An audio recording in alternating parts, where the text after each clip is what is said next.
नमस्कार, स्वागत है आपका देश की बेटियों को समर्पित हमारी इस खास पेशकश में। मैं हूं आपके साथ मीना शर्मा। आज हम आपको पूर्वोत्तर की सैर करवाते हैं, लेकर चलते हैं मेघालय। खासी जनजाति की एक ऐसी बेटी से मिलवाते हैं जो बंजर पड़े खेतों को हरा भरा बना रही है।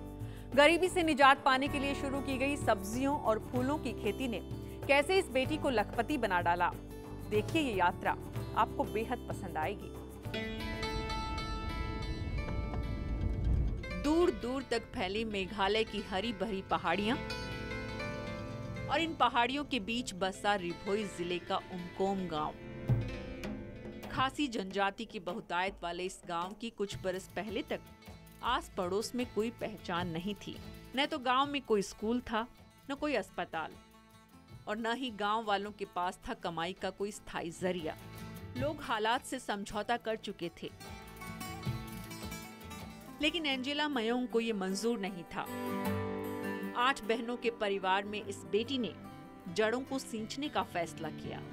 कुछ कर गुजरने के जुनून में एक दिन एंजेला पहुंच गई जिले के हॉर्टिकल्चर डिपार्टमेंट के दफ्तर।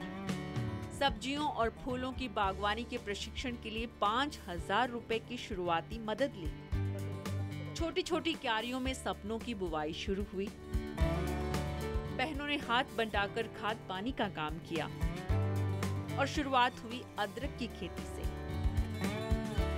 कड़वे स्वाद ने रोजमर्रा की जिंदगी से कड़वाहट मिटाने का काम शुरू किया और क्यारियों से उगने शुरू हुए टमाटर।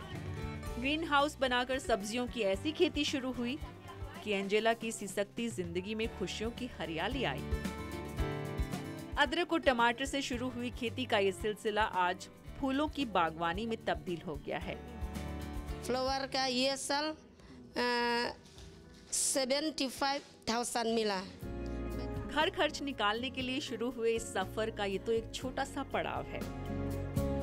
असली कहानी तो ये है कि एंजेला के खेतों में पैदा होने वाली सब्जियां पूरी तरह से जैविक खाद पर आधारित है। इसके लिए वे वर्मी कंपोस्ट का सहारा लेती हैं।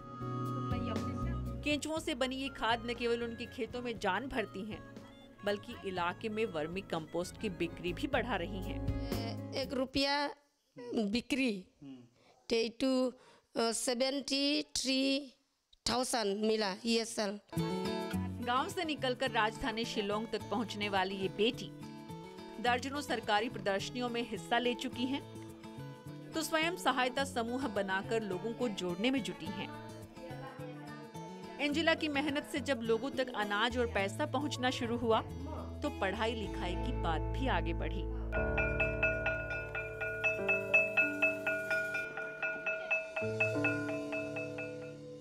अभावों से निकलकर यहाँ तक पहुँचने वाली इस बेटी ने गांव के गरीब बच्चों के लिए स्कूल बनाया। तो अब छोटी सी ख्वाहिश सिर्फ ये है कि इस स्कूल को सरकारी मदद मिल जाए, ताकि तरक्की के सफर में गांव के बच्चे पीछे नहीं छूटे।